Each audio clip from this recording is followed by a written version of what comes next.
Separatist offensive complicates truce in Yemen. Yemen's Southern Transitional Council (STC), a crew of Emirati-backed separatists from the country's south, commenced a new navy offensive, Reuters, to fight terrorist organizations in Abyan Governorate. The go precipitated a rebuke from the Saudi-backed Presidential Council that has allied with the STC to combat the Iran-backed Houthis in Yemen's civil war.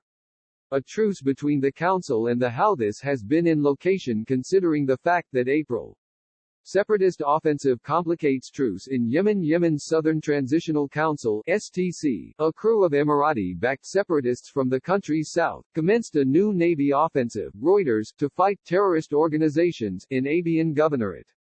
The go precipitated a rebuke from the Saudi-backed Presidential Council that has allied with the STC to combat the Iran-backed Houthis in Yemen's civil war. A truce between the Council and the Houthis has been in location considering the fact that April. The STC's announcement comes after a week of clashes in southern Yemen, throughout which southern separatists took over the metropolis of Ataq and a number of oil fields in Shabwa Governorate. Continued instability in the south complicates UN efforts to push all of Yemen's warring events to negotiate a everlasting ceasefire. Analysis: the fresh infighting was the first since the shake-up at the top of the internationally recognized government that saw President Abdo Rabbu Mansur Hadi removed during the Riyadh consultations in April, writes the Sana'a Center for Strategic Studies Majd al-Madaji.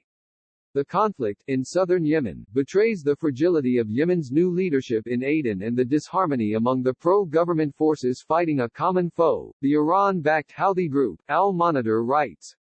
This backgrounder unpacks the 8-year conflict in Yemen. Pacific Rim Report: Japan, South Korea, Taiwan spent billions on Russian fuel amid war. The three democracies offered a mixed $5.5 billion Nikkei really worth of Russian gas in the first 5 months of the warfare in Ukraine, in accordance to a record by means of the Center for Research on Energy and Clean Air.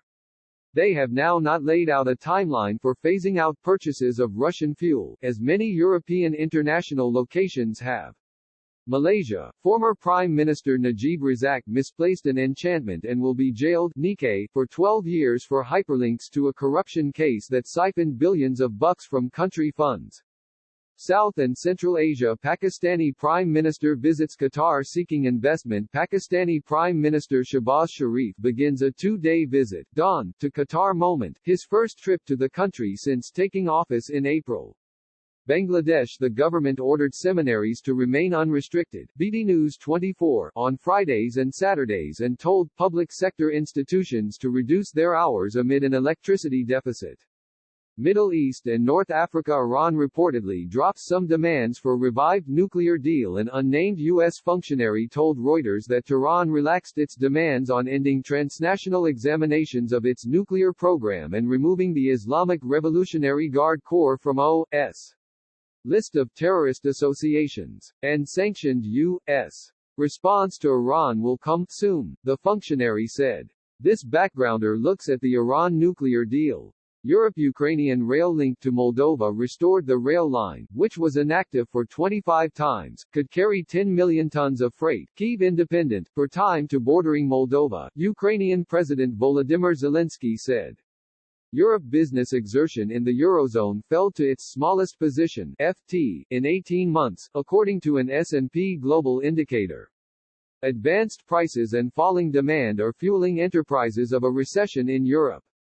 America's Gray prosecutors request 12-time judgment for vice president. Prosecutors said Argentine Vice President Cristina Fernández de Kirchner should be jugged AP and barred from political office for allegedly awarding public workshop contracts to a friend. Fernández denies any wrongdoing, and President Alberto Fernandez's office said she's a victim of persecution by the courts.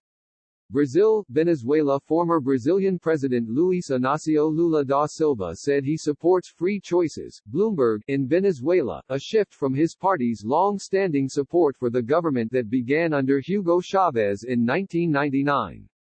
Lula is likely to homogenize politic relations with Venezuela if he wins Brazil's presidential election in October. In Foreign Affairs, Brian Winter discusses what the return of a Lula government could look like in Brazil. United States Trump sues Justice Department to stall probe of document mishandling. Former President Donald Trump sued the Department of Justice, The Hill, seeking to block the FBI from reviewing documents seized from his property until an independent critic ensures that none of the accoutrements are defended by administrative honor.